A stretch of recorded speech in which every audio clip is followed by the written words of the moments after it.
Ya se tomó la decisión, ya el gobierno lo hizo, ya el gobierno intervino 2 EPS, ya se queda el gobierno a cargo de la atención de salud de 16 millones de personas. Surge el interrogante, ¿tienen cómo hacerlo? ¿Tienen la capacidad para hacerlo? ¿Van a ser efectivos? El gobierno ha dicho, yo hoy estuve en Presidencia de la República en una reunión y dice, sí vamos a garantizar el servicio, no tienen que temer por eso, y sí tenemos las personas capacitadas. Pues ojalá que así sea. Claro, vamos, porque se necesita entonces que esos equipos se conformen rápidamente y por ahora por lo menos solo conocemos de un interventor que no es claro si es el que se va a encargar de ejercer esa labor para todas las EPS intervenidas. En este caso, bueno, vamos por 2, pero podrían venir más, o si se va a nombrar uno para cada uno, que es el primer paso importante, porque imagínate, aquí no puede quedar una brecha en el servicio porque los usuarios están de por medio. Y el presidente lo dijo en un trino que van a haber unos grupos especiales de asesoría para ayudar en esta transición, que el usuario tiene que estar tranquilo, que todo va a seguir igual, que van a seguir con el sistema de salud hoy, mañana, estos días. Claro, eso no se siente inmediatamente, el corte de cuentas será más o menos en un año, pero le dejo un dato, Mauricio, la CREC, decisiones que se van a tomar muy pronto. El viernes van a estar llenas, estoy hablando del tema de los energía, que es otro tema que vamos a tratar más adelante. Pero el tema de salud se va a mantener sin problema, dice el gobierno. Eso dice el gobierno, a juzgar por la hoja de vida que veíamos en nuestra nota del interventor, del primero de los interventores, como nos recordaba Paula, pueden ser muchos, seguramente van a ser varios, pues francamente deja mucho que desear. O yo no sé, saquen ustedes sus conclusiones si de pasar de manejar 2 hospitales regionales y ser interventor de otro par de hospitales regionales a manejar una EPS que tenía en su presupuesto o tiene en su presupuesto anual 7 billones de pesos, 70 millones a 7 billones de pesos, si esa experiencia es razonable o no es razonable. Pero en fin, sobre la mesa las 2 piezas que conforman una misma, 2 actos de una misma historia. El primero de ellos, el hundimiento de la reforma a la salud. Como se había estado anunciando y como se había señalado en los medios, pero también en la presencia pública de 9 senadores de la Comisión Séptima, 9 de 14, pues terminaron esos 9 senadores cumpliendo lo que habían dicho, y es que votaron a favor del archivo de la ponencia del gobierno. Eso ya se lo olía el gobierno, por supuesto, tampoco es que no tengan las antenas puestas, y empezó con el plan B. Hay quienes dicen que esto es una represalia de parte del gobierno. Yo no creo que sea represalia, es el plan B. Pues si le falla la reforma por la vía del Congreso, empezó la reforma por la vía administrativa. ¿Lo puede hacer o no lo puede hacer el gobierno?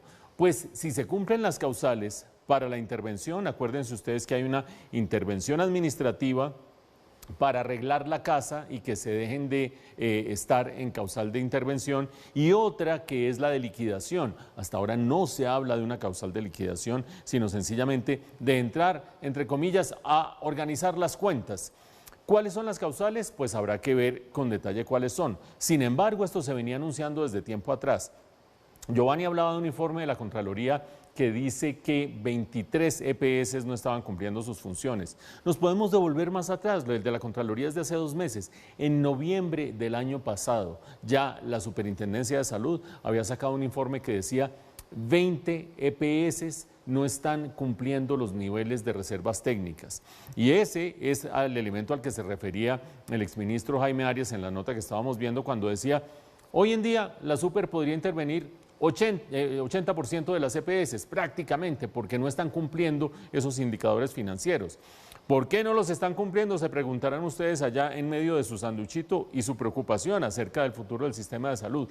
En parte, no digo que sea la única causa, habrá unas mejor manejadas, otras peor manejadas, unas a las que hay que sacudirles los estados financieros a ver qué cae, otras que no, pero una de las causas fundamentales es que se unieron el que el gobierno, lo hemos dicho en este noticiero, no ha cumplido con los pagos de los presupuestos máximos. ¿Qué son los presupuestos máximos? La plata que le tiene que reconocer el gobierno a las EPS por haber prestado servicios que exceden el plan básico de salud.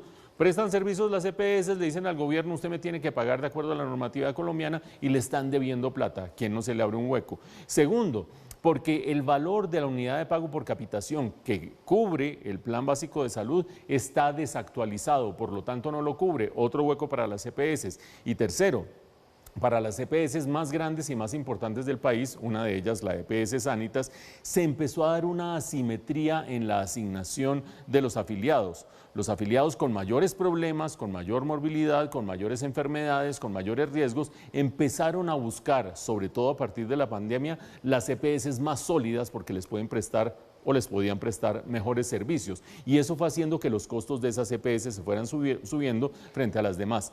¿Causales puede haber? Sí puede haber. Detrás de esas causales que hay, en parte, un apretón del gobierno hacia las EPS. Por lo tanto, el gobierno tiene la sartén por el mango con estas dos que suman 15 millones de afiliados, la nueva EPS y EPS Sanitas, pero también con las demás. Acuérdense ustedes, hasta 20 pueden ser las que se pueden intervenir, sí, dependiendo de cómo se aplique la normatividad.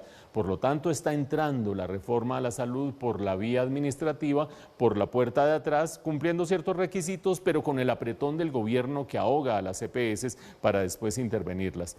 Un último punto, por donde arrancamos, la derrota de la reforma a la salud en el Congreso. No solamente es decir, se hundió la reforma a la salud y entra por la vía administrativa, sino también decir, ese es un termómetro que le sirve a uno para medir las afinidades que en el Congreso de la República tiene hoy el gobierno cuando viene la reforma pensional, la reforma laboral y otras iniciativas legislativas. No todas se van a poder hacer por la vía administrativa, por lo tanto, lupa a ese pulso político en el Congreso.